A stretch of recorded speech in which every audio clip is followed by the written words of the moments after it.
Live now. Good morning, everyone, and welcome to this beautiful webinar. We have the very inspiring and charming Gul Panag with us today. On behalf of the Chandigarh Literary Society and Shulini University, Kasoli Hills, I welcome all of you. Thank you for being here today. We are going to talk about Gul's life, her passion about books, all that she has done around women empowerment, and many, many different issues. My name is Atul Khosla. I am the founder and pro-vice chancellor of Shulini University. And I have with me Mr. Vivek Atray, my very dear friend and ex-IS officer and TEDx speaker, who will together probe Gul on the different facets of her life.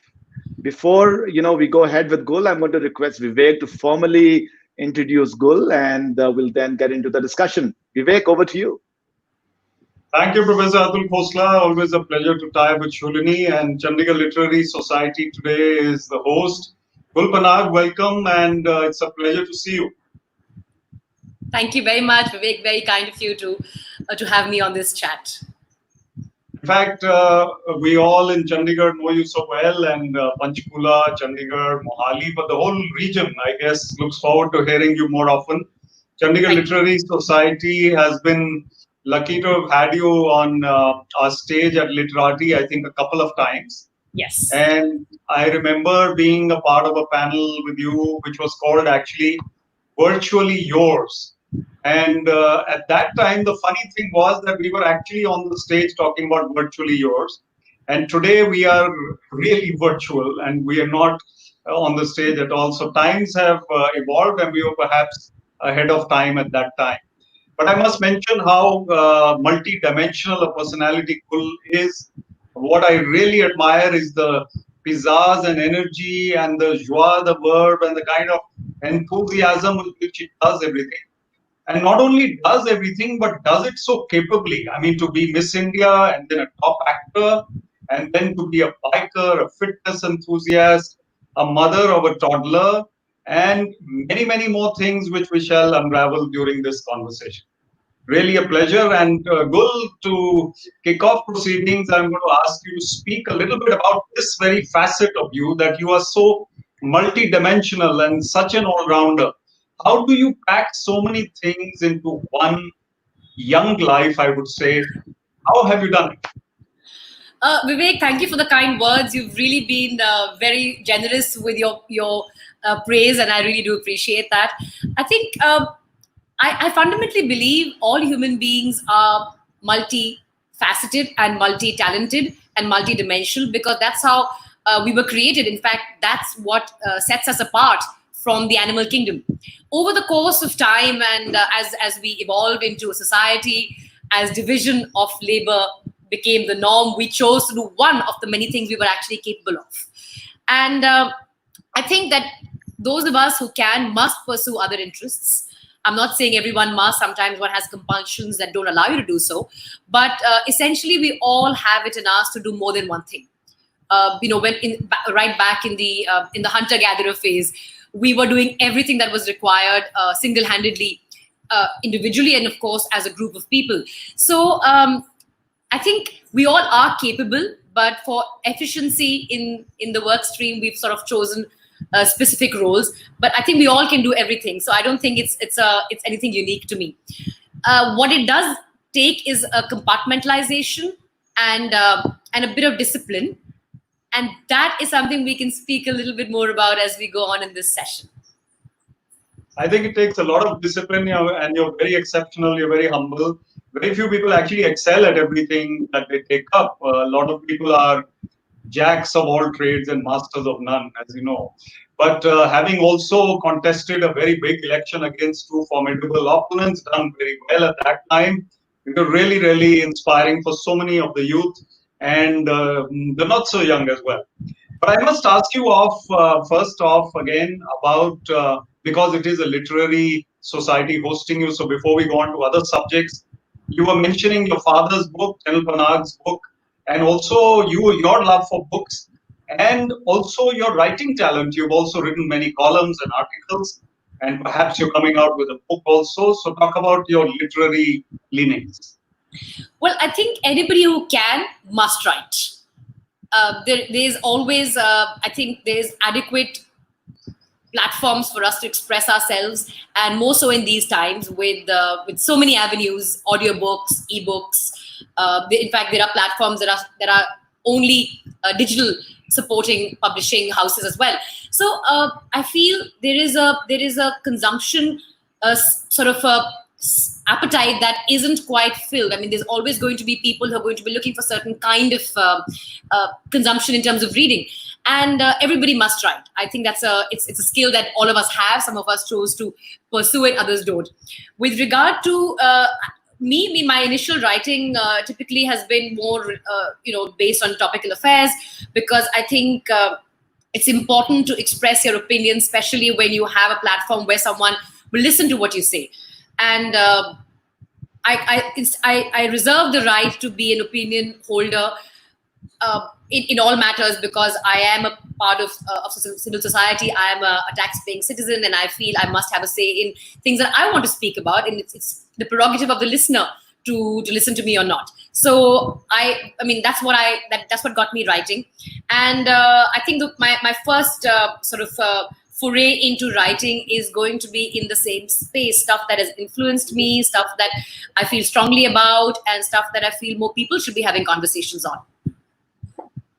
Very good. In fact, just to talk a little bit more about your father's book, I think it's a very important book that has come out. And I don't have it on me. If you give me a second, I'll go get it. Can I take a 10 please do so. Quick, we'll be happy. I should please be get it in a second. Yeah. This is passion, Vivek. When you got so excited about books, you just go and grab them and you want to read them and show them.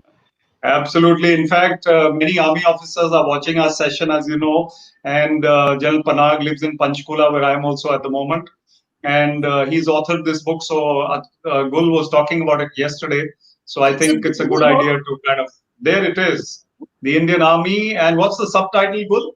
So the subtitle is Reminiscences, Reforms and Romance. Oh, wow. Nice, really nice, really nice. So really good to see so many army folks, and Colonel Chima is saying that good to see an army kid. So that's a compliment for you. And Colonel Gill has put together a lot of people as well from the army and the defense services. Yeah. Yes. Atul, over to you. Thank you, Vivek. And it's been so inspiring. I dropped off for a second. Technology issues and Murphy's Law comes in. But the question that I've been very intrigued to ask you, Gul, is that you are so multifaceted. You read, you're into politics, you're an actor, you're a model, and lots and lots of other things. I would like to hear from you your acting career and how has books influenced that. So when you go about choosing which role to take, what is the importance of the script in that? But more importantly, do you see a combination of literature and books and acting somewhere in your career? Well, I think a good film needs to be backed by good writing.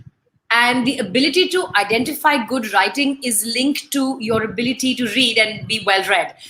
For example, my latest show, which has received a lot of appreciation and has been a provocative show in terms of getting us speaking about things that we are so conveniently happy not speaking about, Patal Lok, and it's written very well. And in order to appreciate the writing, you first have to be, a little aware of what's happening around you. So I think writing comes in many forms. Of course, it's consumption of the written word in newspapers, in books. But essentially, writing to me is a component of being well-informed and being open to new ideas, open to new canvases, open to new perspectives. And that is what makes you a more aware person. And you can never be aware enough, right? I mean, there's always room to know more, to learn more. And when you, Mama's doing it, you want to come and say hi? Come and say hello? Come in. We have a guest. We have a young little guest joining. Hi. You can't be seen. You have to come closer. You have to come here. Come here. There was a BBC video recently of a similar nature where the child was so charming. Yes, he must be shy. He's making an appearance somewhere there. I don't know if you can see him. You have to come properly, or don't come then. Come here. He has to come on your lap, I guess, a bit too. No, he doesn't want. He wants to sort of observe. It's a good thing. There he is. You can see his head. Yeah, Yes, we can see. So I think being well read is sort of part and parcel of just having curiosity, right?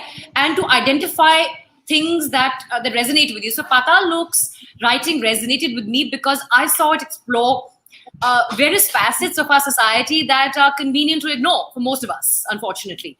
And that is what again, the fact that I delved into those facets before was because I read. And again, this kind of awareness comes from a mix of both fiction and non-fiction. Good fiction writing and good non-fiction writing really ends up leaving you entertained as well as aware of things that you weren't aware of before you start reading that particular piece.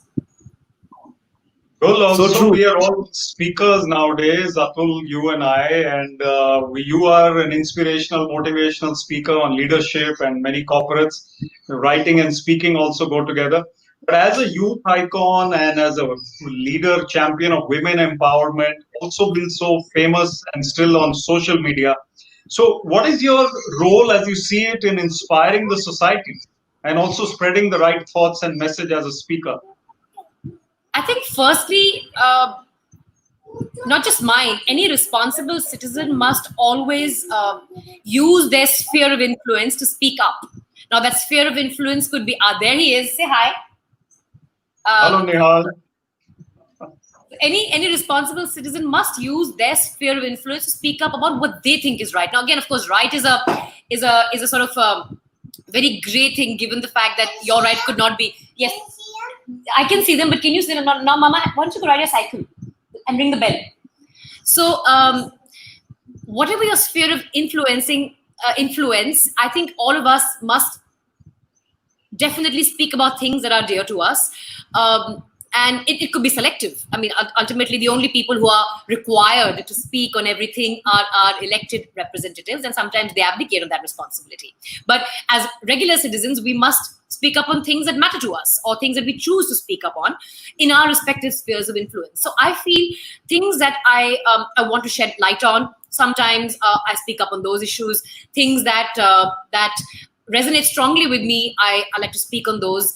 And I feel every citizen must do that because it's a responsibility that you, in doing what you do, in the very act of speaking up, you actually empower people who may have wanted to speak up but didn't because they thought that what they were thinking and saying was unpopular.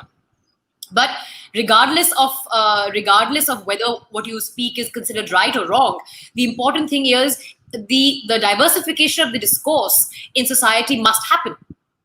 And if only one kind of thoughts are put out for fear of being politically correct or incorrect, then we have a sort of a political or a social discourse which is one way, which is never good for society. So you've had your share of fun in active politics, and probably you still are. Tell us about that journey, Gul. How different was that from your other roles, and are you still in active politics? And how did you feel being in fighting elections and all that good stuff? So to answer your first question, I think as somebody who felt strongly about what was happening around me, I thought it was the next thing for me to do when I sort of decided to fight the election in 2014. And I knew that I would find my way into public life, public service, so to speak, sooner or later. It was not a question of if, but more a question of when. And it just so happened that circumstances came together in a manner where I found myself volunteering to fight this election from Chandigarh.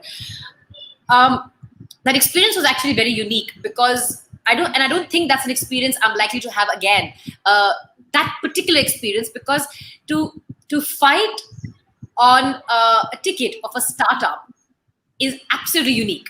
You learn the basics of right from booth management to campaign management to fund management, all the way till counting day, counting agent management. Now that is not something one would be able to learn even with the same startup party in the next election, because protocols and procedures would already be established. So the ability, the opportunity, and the ability to learn something when you're part of something which is startup, and you may have different opinions on the startup depending on what political spectrum you support, but the opportunity to do that never comes again, including with the erstwhile startup. So I think that learning for me of how the electoral process works is irreplaceable.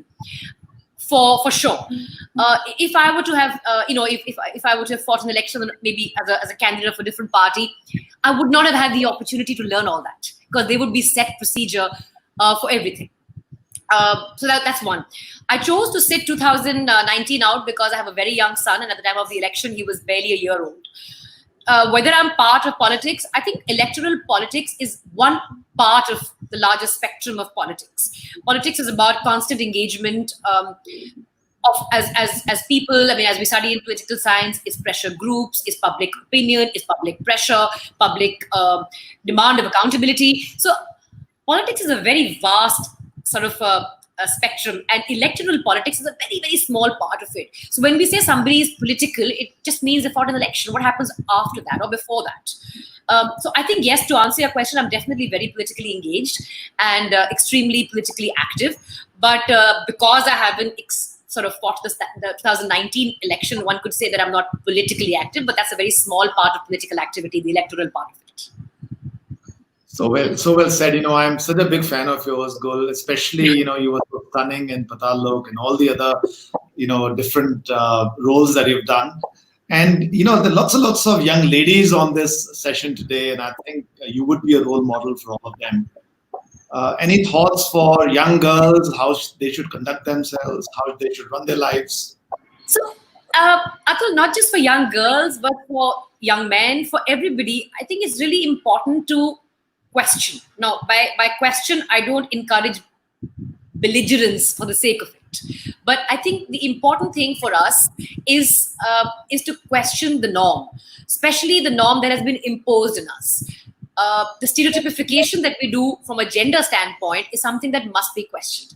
Every choice we make should be a choice. It should not be fait accompli. So a lot of us, I'll give you an example, when we're sort of choosing our subjects in college, the expectation is that girls will pick arts because why would they need anything else? And while they may choose to still go with the art stream or humanities, the choice must be theirs, and they must be conscious of the fact that they are making a choice, right? It should not be an imposition. Similarly, the decision to choose to pursue anything in life must be a conscious decision and a conscious choice. More often than not, as far as in our society, which is deeply patriarchal, insidiously, covertly, and overtly, that element of choice sort of is taken away because of conditioning. You're conditioned to behave in a particular manner. You're conditioned to go along with a certain set of pre-decided prototypes or pre-decided precepts without actually exercising the element of choice there. And I think it's really important to be aware as young people that you always have a choice. And you may still choose the more conventional path, but as long as you're aware that you are making that decision. I mean, it doesn't mean that you fight with your parents and be belligerent and be a rebel for no reason. But to be aware that everything that you're doing is ultimately your choice. And be conscious choice makers.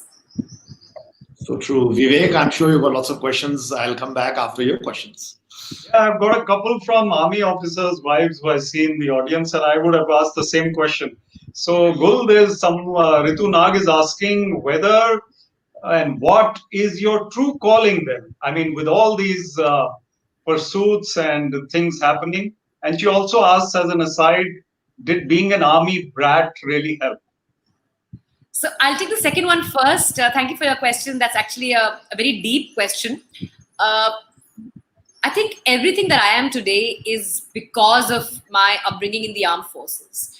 And I realize that more and more as time goes by. So it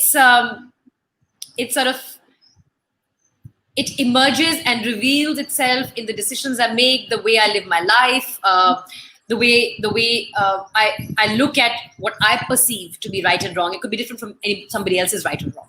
But my perception and my view of my code of conduct, my worldview in terms of the moral code of conduct is guided by my upbringing. And I'm sure all young people who have been molded in the armed forces environment will share that same worldview, which is why we are early adapters, because we see change and we adapt rather than resist change, because it's been a part of our life from the time we were conscious. We were constantly moving. We had to go to new schools. We had to make new friends. We had to set up new homes, help our parents set up new homes. So I think that is, so for me, that singular ability, and sometimes I forget that ability. And as I was mentioning to Vivek offline, that, we're sort of in the process of setting up our second home. And I was overwhelmed by the monumental task of setting up a house, because I just did it once, and then I didn't think I'd have to do it again. Or rather, I knew I'd have to, but it was something that I parked to the side. And then I thought to myself that my mother did this every year. Packed up, moved house, set it up in 3, 4, 5 days, literally. And packed up again and moved house again. And she did that every year. And it's not that difficult. And I have so much at my disposal. I'm so grateful for all that I have. You have packers and movers, and you have the kind of support that you have from the online marketplace, which my parents never had. So it gives me a lot of perspective when I look back, when I'm at any crossroad that begins to overwhelm me, and I'm like, oh my God, am I going to make the right decision? Am I going to do the right thing? I think, and I realize that, it's all been done before. And they've done a marvelous job of it. To answer the first question, so again, I want to go back to when we were hunter-gatherers, because genetically, we are still in the jungle. I mean, we may be living, but the amount of years that have passed have not been enough for us to evolve from a DNA standpoint. 25,000 years to be precise, approximately, depending on which sort of historical perspective you take, from the time we became hunters and from the time we became settlers, from hunters and gatherers. So even when we were hunter-gatherers, we would hunt, we would skin, make our own clothes, we would take care of children, we would plan for winter, we would protect ourselves from predators. So we were doing everything. If you couldn't at that stage for survival say, I don't like hunting, so I'm just going to sit at home, you'll starve. Or, I mean, of course, this is not to be, at no point do I mean to be disrespectful to those people who are sort of, say, vegetarians. But I'm just citing this as an example that is who we are. That's our DNA. And that's what set us apart from, say, apes or chimpanzees, who we share so much of our DNA with. The fact that we are capable of doing more than one thing. And we must always remind ourselves whenever we feel overwhelmed that, oh my God, I have to do so much. Because that is precisely what sets us apart from everybody else that we share our DNA with, especially the primates. So what is my true calling? I think that is something that changes from time to time. And we must accept that we are different people at different stages of our life. And your true calling could be something at 20, but at 25 it could change. It could change again at 26, at 30, 35. So what is my true calling right now? I think my true calling as I speak, and it may not be the same, if you speak to me a month down the road or two or 3 months down the road. It's a function of how I feel right now. And that is a stimuli I receive from the environment I'm in, is to be somebody who is committed to my goals, but flexible in my approach. I'm no longer rigid about things being done a particular way.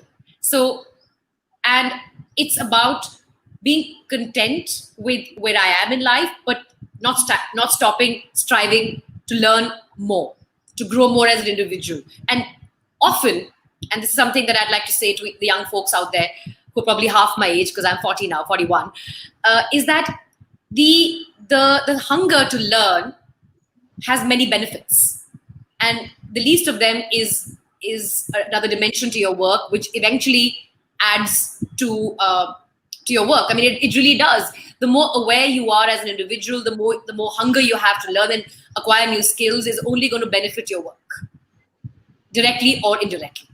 So there is never any mindless pursuit. Every pursuit is mindful. Even learning how to play the guitar is a mindful pursuit. I don't know how to play the guitar, but it's something I want to learn. or at least I can start with the piano. It seems We easier. get the point. We get the point, Gul. Very well said. And extremely erudite you are. Very expressive. Very good ideas. We have in the audience Colonel Om Julka, who is 103 and he's live from Ohio. One of the readers has written, the viewers, great grandfathers watching this live at 103. And we've got Lily Swaran ma'am from Chandigarh, who's a writer herself, who says she was extremely impressed with your wedding ceremony where senior ladies arrived on bikes and you also, I think, arrived on a bike. And she's very fascinated by that part of you. But before you comment on that, one question that I have, and I was thinking of asking, the Miss India Gul Panag and you Gul Panag today, are you different people? Do you remember that feeling? Were you like wide-eyed and excited without much awareness, or were you just same as you are now, but it's been a evolving journey? I think I'm wiser, and I feel that everything I say, even though it's very, very similar, I've sometimes come across old interviews of mine, and I'm actually surprised at how I could say those things at 20. I'm genuinely surprised. But I think I was just then well-spoken without knowledge and awareness, because it was easy to, in retrospect, to hear and be sort of replicate good speakers or people who spoke well. And now I feel I say the same things, but I know those things and I can be cross-examined on those things and I can hold my own. So sometimes I'm truly amazed at the kind of stuff I've said. And I was like, how did I even know how to say that? But I was probably just ripping off a Hillary Clinton quote or a Bill Clinton quote or the Monica Lewinsky affair was at its peak at the time. So, things like that. But I realized thought you were going to say Monica Lewinsky quote, but you kind of changed. There was no Monica Lewinsky quote. The more impressive lady in that picture to me was Hillary Clinton. So I think what that makes me realize is the upbringing. So you manifest so many things unconsciously in your behavior that you only become conscious of much, much later. So the value system, the worldview is all there. So they say that everything that a child needs to pick up in terms of his moral code of conduct or her moral code of conduct is decided by the age of 7 or 9, depending on Dr. Spock or 20 other doctors. I don't read anything. My husband does all the reading as far as parental reading is concerned, and I feel one of them is doing is good enough. I mean, people are bringing up kids in the hunter-gatherer phase, which is my favorite phase. So, but you've acquired all the skills in terms of how you see the world by the age of 7 or 9. You only become conscious of those choices much, much later in life. So that would be my response. I think I'm the same person, but I'm now more conscious of every single choice I've made, because I realize that a lot of the choices are made by default, were because of my conditioning, because of my upbringing, because of having had a giant of a father in terms of his image, in terms of the leadership he provided as a role model. To answer the question, I think that ma'am asked about the marriage ceremony. So it took me a long time to realize why I did what I did. I think for me, marriage and everything that goes with it is a pre-laid out procedure, more often than not. And I rebelled against it without realizing why. And now I can articulate why. So I just felt that the burden that places on typically the girl's family bothered me. The whole the extravaganza of the wedding itself, the way it's done in our Indian homes, bothered me, because again, it puts the economic burden on the girl's family more often than not in our traditional homes. So the doli was the last thing, ma'am, that I thought of, because for me, the purpose of this wedding was A, to have a good time, myself. B, my husband and I had decided that we were going to invite all our guests, all our family members, because we were the actual host. We didn't want our parents to put a rupee towards setting up and organizing the wedding. So technically, I mean, we felt that my father's hard-earned money is better for his retirement than to be spent on my wedding. Most fathers will put aside a certain amount of money for their daughters' weddings, because that's the norm. And I was very uncomfortable about that. So we've actually forgot about the doli. About 5 days before, my brother said, and what about the doli? Because it just seemed so insignificant in the bigger scheme of things. We were so busy organizing a wedding. And of course, my mother was the actual wedding planner, but the ideas and thoughts were ours. We had a very small 200 people wedding. We had a great time, and I wanted to be a bride and a groom that would look back and say we enjoyed our wedding, not be exhausted, perpetually smiling or sitting on a stage and all of that. So my mother was the wedding planner who executed everything to perfection. And we really didn't think about the Doli till 5 days before. And in fact, even my clothes, I didn't get any clothes made because I think it's, again, I mean, no disrespect to the ladies who spend days and hours putting their trousseau together. But for me, the fact that I would rarely ever wear those clothes again was something that was, was an important factor. So I wore my mother's wedding lehenga for the main event. And for one of the other events, I wore my mother-in-law's lehenga. Now, my husband said, we just got a bike. What's the big deal? And I said, no, my mother's lehenga may get caught in the wheel and she'll never forgive me that I've worn her wedding lehenga. It just got destroyed.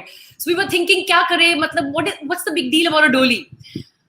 So then my husband said, let's get a sidecar.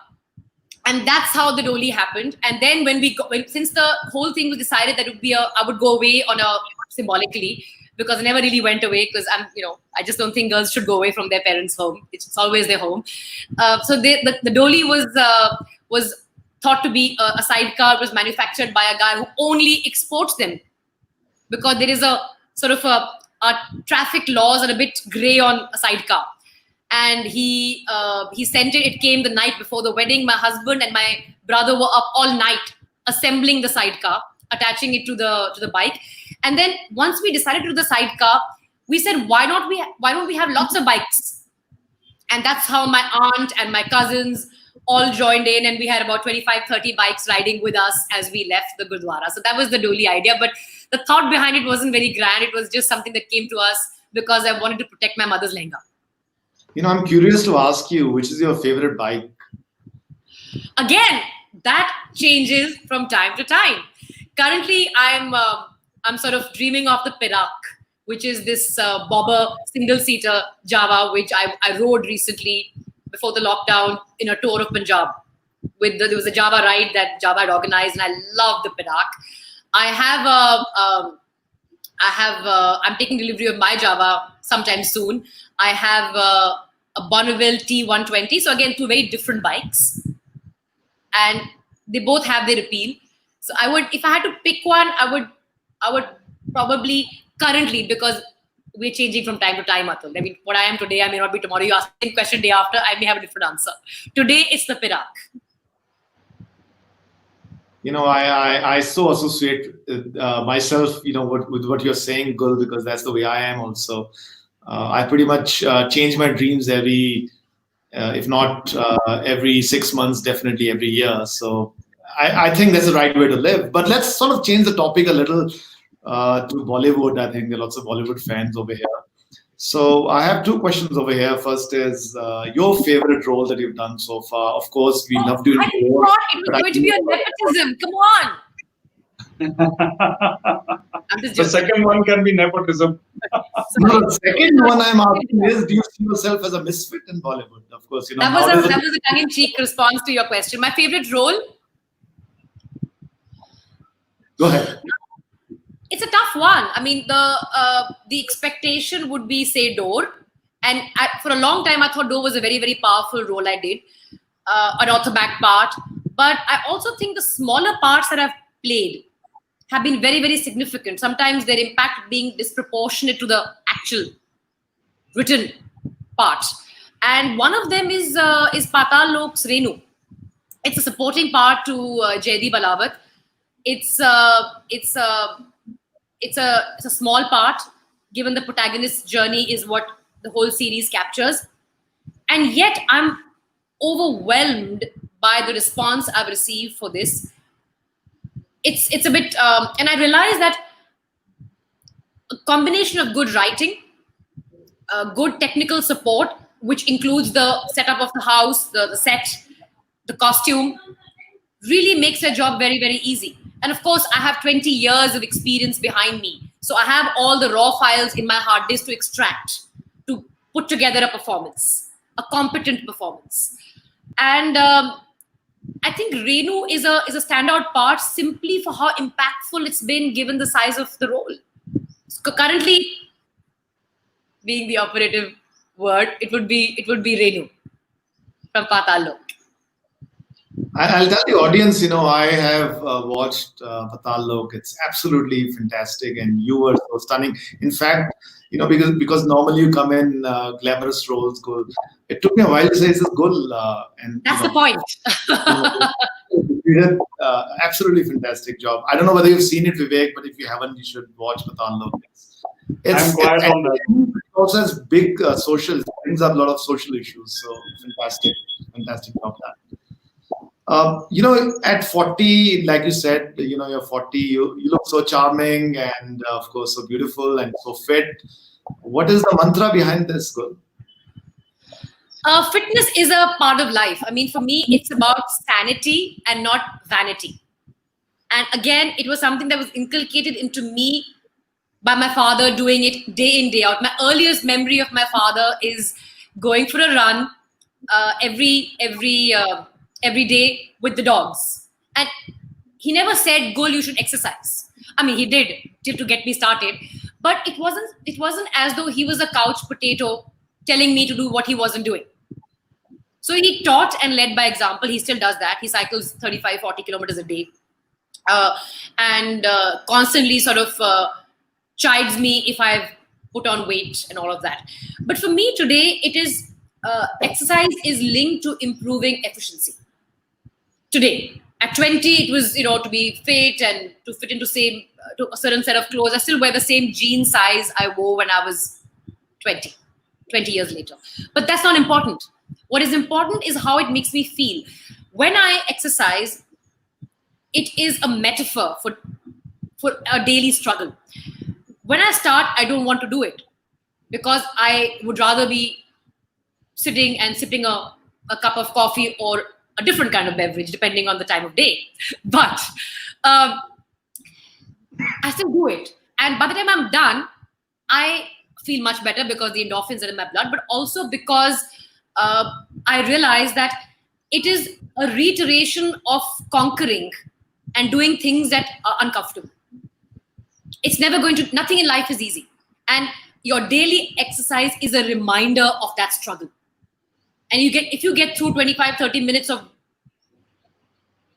something you don't want to do at the beginning, but later you enjoy its benefits.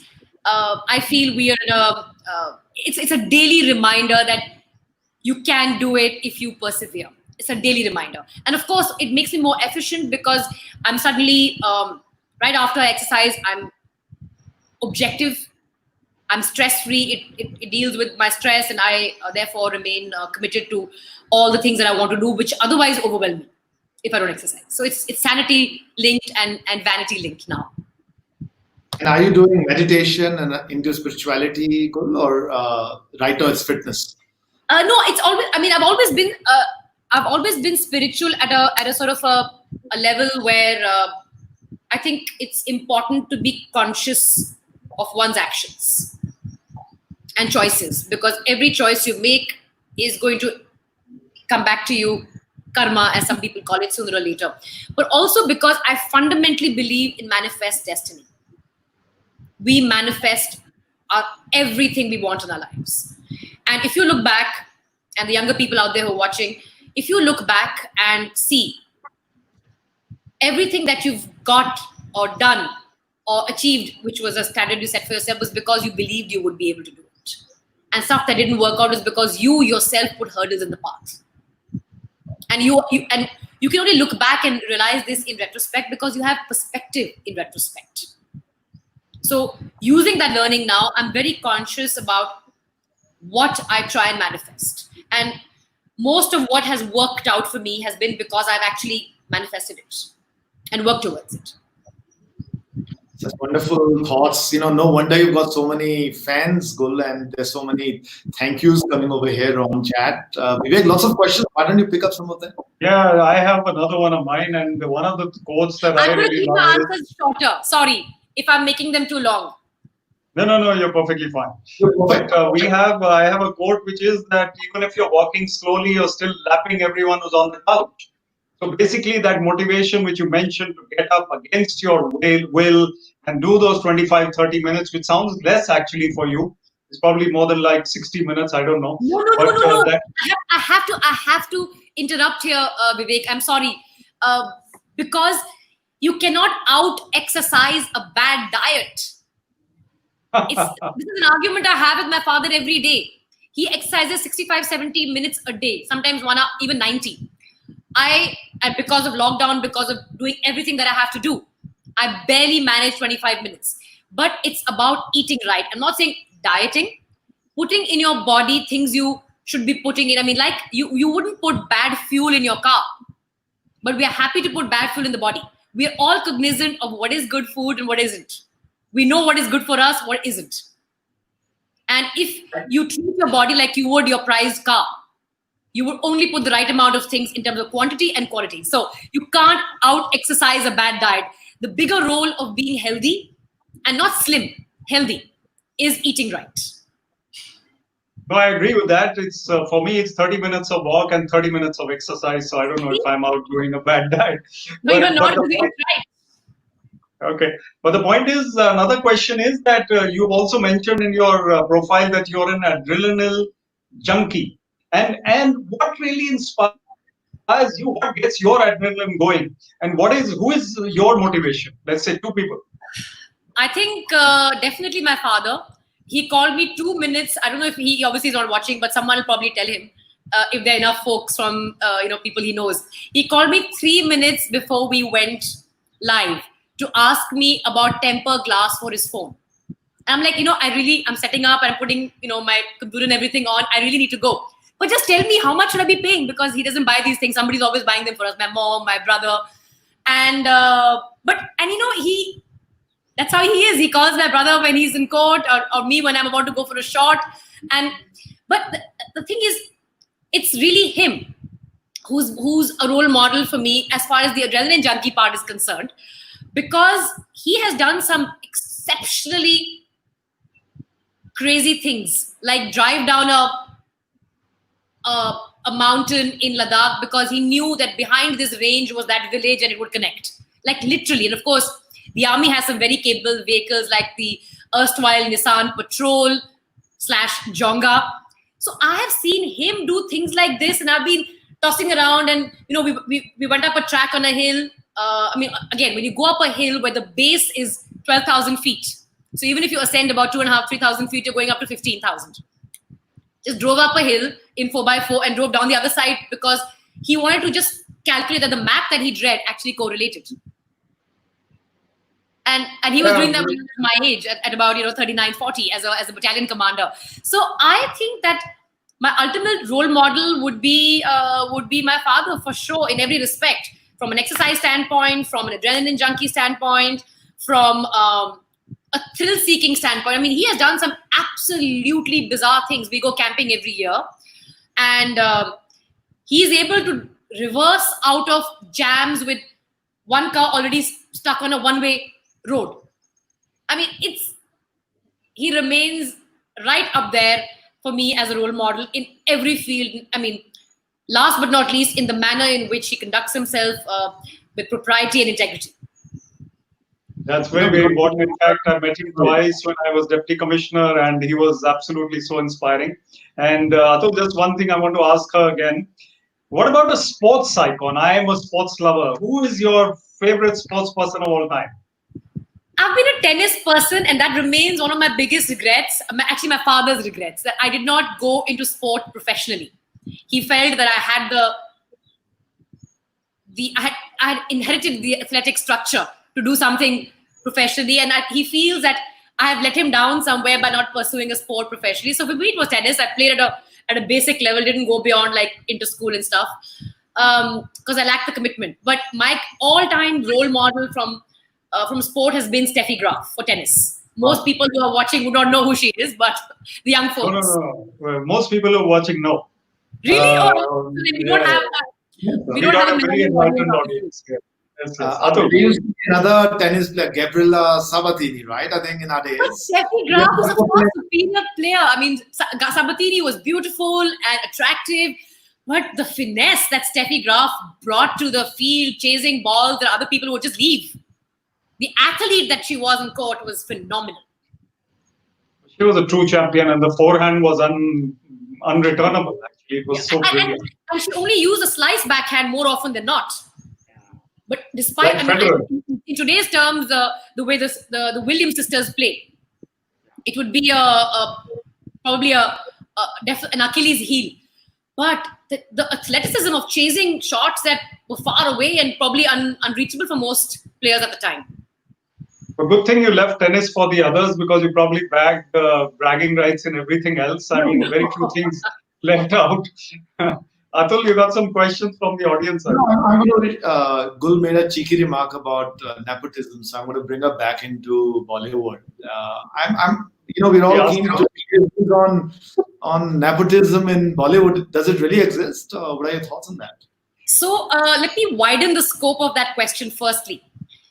Where your parents have been, you are going to have a natural advantage. Let me put it this way. Had I chosen to join the army, I would have had a lot of benefactors. Simply because there were people who either looked up to my father or owed my father or just want to oblige him, because it's the way the human psychology operates. You are good to the children of people you've served with, worked with. If my father was in the Indian Administrative Services, perhaps I would have had the same sort of a supporting, benevolent hand above me from many, many people. And I'm sure, Vivek would probably have his own take on this. Regardless of which profession you choose, and if your parents are from the same profession, you're going to have a huge advantage. Today, if my son wants to be a pilot, with both his parents being qualified pilots, it will literally be a no-brainer, not just for getting into the basics of aviation, flying school, clearing the exams, because a lot of the stuff that's in the exams, he would already know from home. Minor things which are technical for the outsider who's never, approached aviation, he would know those. And then when he enters the job market, and I hope he doesn't, as far as the aviation market is concerned, and as and when he chooses to enter the job market, we will know so many people. It'll be like calling up a friend and say, listen, yeah, my son's applying. So now I want to put a context there. Say your father is an IS officer and you want to sit the UPSC exam. Your dad's cracked it. He's going to give you 20 tips on how to do it. And a lot of folks struggle with SSB when it comes to forces. For people like us, that's not something you would struggle with, because it's the environment you've been brought up in. So similarly in Bollywood, and again, one more field I'd like to add, which is something which is very, very, in fact, far more relevant to us. The question of nepotism in the legal framework isn't addressed. There are people practicing in courts that are being presided over by kith and kin. We know it happens. And there has been, now those are things that impact the outcomes of everyday life. A lawyer's son, a senior counsel's son will have, clients obliging him with work because they want to please the father. Fathers, there are lawyers whose fathers are judges and so on and so forth. So let's not pretend it doesn't exist. It exists in far more damaging places, and we turn a blind eye there. Now, coming back to Bollywood, if your father or mother is in the business, you're going to have an advantage. You've grown up with people who and your parents have sort of not served, but worked together. So you're going to definitely have an advantage. John F. Kennedy appointed his brother as the Attorney General. I mean, there is no more, a capable man. So it exists everywhere. But there comes a time when you need to prove your mettle. And that is where nepotism will fail if the person doesn't have capability. So from the legal profession, to the film profession, to the media profession, to the publishing profession, to the armed forces, wherever your parents have served or worked, you are going to have it easier than somebody who is new to the profession or who is an outsider. And you've got to accept that. There's no two ways about it. Now, whether those people are favored, we need to look back and, ask ourselves whether you do it consciously or subconsciously. very often it's happening subconsciously. So to answer the question, yes, it does exist, like it exists in every other profession. You have people, look at politics. How many second generation politicians do we have even in the present party that came with this whole anti-dynasty space? So it's part of it. And it's because the barriers to entry have been removed for the second generation member, which ordinarily exist and which the parents probably fought. So the very people whose children today are beneficiaries of familiarity have fought the outsider barrier to enter. And I suppose that's just how the system works across professions. But I do not believe there is a concert. The concluding remark here would be, I don't think there's a concerted effort to try and destroy somebody. I don't think there's a concerted effort to try and deliberately be mean to somebody. I don't think there is a concerted effort to deliberately go out there and say, we don't like him, let's be mean to him, because people don't have time to do this. Everybody is busy. And there are petty people who would probably do that, but those petty people are not enough in number. It's not they may be the exception, but they're not the rule. And like you rightly said, these things happen in every profession. So well said. My parents were teachers, Gul, so teaching comes so naturally to me. So I spent 20 years. You are a beneficiary of nepotism, Atul. Absolutely. I believe that nepotism does exist. So true. Vivek. I wouldn't call it nepotism. It's just familiarity with the subject matter and the environment. I'll tell you, Vivek, my dad is a botanist and used to take his students to see the fields and into forests, and he would tell them, this is this tree, this is this tree. And I didn't have to study botany or forestry, but I know so many trees. I know probably more than an MSc student because I just grew up that way. So, QED. That's very well said, actually, Gul also, and Atul, you're absolutely right. Gul, your clarity of thought is amazing, I must tell you once again. We have also in the audience Mr. ML Sareen, who knows all three of us. He says, hi Gul, hi Vivek, hi Atul. So he's probably the only one who knows us personally. He's a senior advocate. And we're talking about legal hello, how are you, Mr. Sareen? And he's on the Global Advisory Committee of Sholini University. Gul, the Sholini University is one of the most charming campuses in India. And it's such a clean and beautiful campus. We are trying to get you there to speak sometime in the future. I'd love to come. We know what's happening right now, and webcams are the order of the day. In fact, there was a WhatsApp message which said there are three paramount questions in the mind of mankind these days. The first one is, when will the pandemic end? The second one is, am I audible? The third one is my screen visible? So these are the questions that we live with, and that's what life is about nowadays. Atul, a concluding question, and then maybe mine. Absolutely. You spoke about COVID, so I think it merits one point of view from Gul. I heard a very interesting quote which spoke about, AC and BC after COVID and before COVID. So I'd love to hear, Gul's perspective on how is life going to change post-COVID, or do you think it will at all? I think every time there is an event of the scale that we are now witnessing, I mean, it started off as an event, but now it's a sort of an ongoing crisis. Every time humankind is confronted by a crisis, it changes them irrevocably and irreversibly. We've seen that after the First World War, it was pretty much the end of the monarchy system. We've seen that after the Second World War, which ended imperialism and colonialism. And I think, and of course, I'm simplifying here, I'm oversimplifying. We will see fundamental changes in the way we behave, operate, and choose things going forward. And those changes have already come into play. I feel the important thing in a time like this is to accept the reality of what the pandemic holds, to be realistic about how long it's here to stay.